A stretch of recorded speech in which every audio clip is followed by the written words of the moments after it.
Hello guys, welcome back to my channel. അപ്പോൾ നമ്മളിന്ന് discuss ചെയ്യാൻ പോകുന്നത് അംഗനവാടി ഇൻ്റർവ്യൂവിന് ചോദിക്കുന്ന പ്രധാനപ്പെട്ട ചോദ്യങ്ങളാണ്.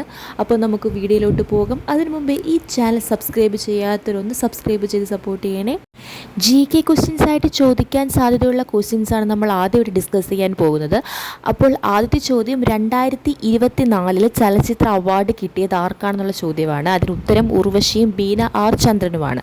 ഉർവശിക്കും ബീന ആർ ചന്ദ്രനുമാണ് 2024 ചലച്ചിത്ര അവാർഡ് കിട്ടിയത്. ഉരുക്കു മനുഷ്യൻ ആരാന്ന് ചോദിക്കുന്നുണ്ട്. സർദാർ വല്ലഭായ് ആണ് ഉരുക്കു മനുഷ്യൻ. ഉരുക്കു വനിത ആരാന്ന് ചോദിക്കുന്നുണ്ട്. അത് ഇന്ദിരാഗാന്ധിയാണ്. ഇന്ത്യയുടെ വാനമ്പാടി ആരെന്ന് ചോദിക്കുന്നുണ്ട്. ഇന്ത്യയുടെ വാനമ്പാടി സരോജിനി നായിഡുവാണ്. ഭരണഘടന നിലവിൽ വന്ന വർഷം ചോദിക്കുന്നുണ്ട്. 1950 ജനുവരി 26-നാണ് ഭരണഘടന നിലവിൽ വന്നത്. ഇന്ത്യയിലെ ധനകാര്യമന്ത്രി ആരാന്ന് ചോദിക്കുന്നുണ്ട്. ഇന്ത്യയിലെ ധനകാര്യമന്ത്രി നിർമ്മല സീതാരാമാണ്. നമ്മുടെ മുഖ്യമന്ത്രി ആരാന്ന് ചോദിക്കുന്നുണ്ട്. അത് പിണറായി വിജയനാണ്. ആഭ്യന്തരമന്ത്രി ആരാന്ന് ചോദിക്കുന്നുണ്ട്. അതും പിണറായി വിജയൻ സാർ തന്നെയാണ്.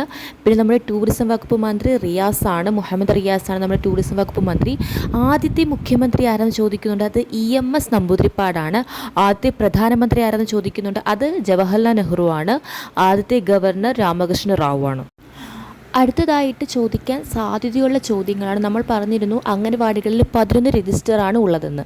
അതിൽ ഓരോ രജിസ്റ്റർ എന്തൊക്കെയാണെന്ന് ചോദിക്കുന്നുണ്ട്. അപ്പോൾ നമുക്കതിനെ പറ്റി ഒന്ന് ഡിസ്കസ് ചെയ്യാം. ഒന്നാമത്തെ രജിസ്റ്റർ കുടുംബ വിവരങ്ങൾ രേഖപ്പെടുത്താൻ. രണ്ടാമത്തെ രജിസ്റ്റർ പോഷക ആഹാര സ്റ്റോക്ക്. മൂന്നാമത്തെ രജിസ്റ്റർ പോഷക ആഹാര വിതരണം. നാലാമത്തെ രജിസ്റ്റർ പ്രീ സ്കൂൾ വിദ്യാഭ്യാസം. അഞ്ചാമത്തെ രജിസ്റ്റർ ഗർഭധാരണവും പ്രസവവും. ആറാമത്തെ രജിസ്റ്റർ പ്രതിരോധ കുത്തിവയ്പ്പ്. ഗ്രാമീണ ആരോഗ്യ പോഷണ ദിനം. Register 7 vitamin A അർദ്ധവാർഷികം. രജിസ്റ്റർ 8 ഭവന സന്ദർശന രൂപരേഖ. രജിസ്റ്റർ 9 പരാമർശ സേവനങ്ങൾ. രജിസ്റ്റർ 10 ചുരുക്കം, മാസം വാർഷികമൊക്കെ രേഖപ്പെടുത്തുന്നതാണ് ചുരുക്കം എന്ന് പറയുന്നത് രജിസ്റ്റർ 10. രജിസ്റ്റർ 11 കുട്ടികളുടെ വെയ്റ്റുകൾ രേഖപ്പെടുത്തുന്നതാണ് രജിസ്റ്റർ 11. ഇതാണ് അംഗനവാടികളിലെ 11 രജിസ്റ്റർ. ഇത് തീർച്ചയായിട്ടും അംഗൻവാടി ഇൻ്റർവ്യൂവിന് ചോദിച്ചു വരുന്ന ചോദ്യങ്ങളാണ്. ഇതിൽ ഏതെങ്കിലുമൊക്കെ രജിസ്റ്ററുകളോട് ഇപ്പോൾ ഒന്നാമത്തെ രജിസ്റ്റർ ഏത്, അല്ലെങ്കിൽ 10ാമത്തെ രജിസ്റ്റർ ഏത്, അല്ലെങ്കിൽ പ്രീ സ്കൂൾ വിദ്യാഭ്യാസം ഏത് രജിസ്റ്ററാണ് എന്നൊക്കെ ചോദിക്കുന്നുണ്ട്. അവർ തിരിച്ചും മറിച്ചുമൊക്കെ ചോദിക്കാൻ സാധ്യതയുണ്ട്. അപ്പോൾ ഇതെല്ലാം നല്ലതുപോലെ കൃത്യമായിട്ട് 11 രജിസ്റ്ററും നിങ്ങൾ പഠിച്ചു വെച്ചിട്ട് തന്നെ ഇൻ്റർവ്യൂ അറ്റൻഡ് ചെയ്യുക. അടുത്തതായി ചോദിക്കാൻ സാധ്യതയുള്ള ക്വസ്റ്റ്യനാണ് അംഗൻവാടി സേവനങ്ങൾ. അംഗൻവാടി ICDS സേവനങ്ങൾ എന്തൊക്കെയാണെന്ന്.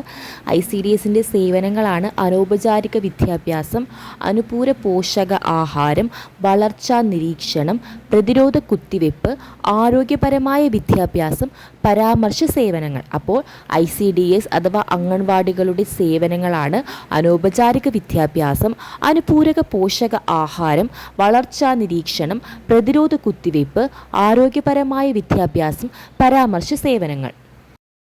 വനിതാ ശിശുക്ഷേമ മന്ത്രി ആരാന്ന് ചോദിക്കുന്നുണ്ട്. അത് അന്നപൂർണ ദേവിയാണ് വനിതാ ശിശുക്ഷേമ മന്ത്രി.